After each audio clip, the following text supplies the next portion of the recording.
Hey, what's up to everybody in Esperanto land? This video, I know it's probably bothersome that it's in English. I apologize in advance, but the only way to convey this idea is to do it in English because that's my natural language. I hope it doesn't upset too many people. There's a handful of people within the Esperanto community that have kind of taken it upon themselves to be like this patrolling police force of grammatical correctness, and it's just really, really bizarre. Here's the thing: Esperanto, to the large majority of the world, is irrelevant, weird, and looked at kind of as a waste of time. And in order for the message of Esperanto, which ultimately is just people being able to communicate their ideas, even roughly communicate their ideas to somebody that doesn't speak the same natural language as them, in order for it to kind of see that vision through, certain camps within the Esperanto community are going to have to calm down, and they're going to have to put their egos in check and stop trying to vindicate themselves under the guise of vindicating the language and honoring Zamenhof and honoring the rules and stuff. I mean, that's a bunch of baloney.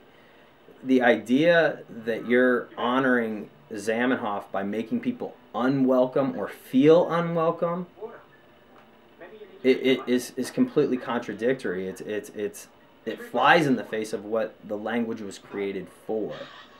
I have myself and my 6 children, my wife, we all speak Esperanto in our home. We speak it with our extended family, probably and clearly, I would say, clearly not to the standard to which some of the grammar police would have us do so. But the whole point of the language is for people to attempt to use it. I don't even use English correctly most of the time. I struggle to use that correctly, and that's my natural language. So if you really want people to come on board with this Esperanto thing, people are going to have to be made to feel welcome, man. The whole point is that it's no one's natural language. It's a second or auxiliary language for everyone. Therefore, people shouldn't feel that they're going to be corrected or chastised or this or that or the other.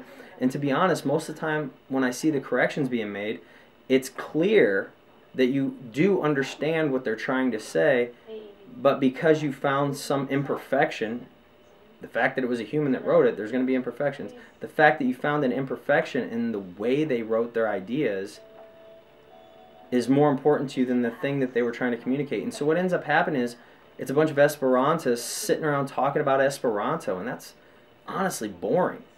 And if you want this to grow, if I could throw in a little bit of advice, it'd be to come off the soapbox, to chill out, let people make mistakes. You don't need to correct all of them. It's not necessary.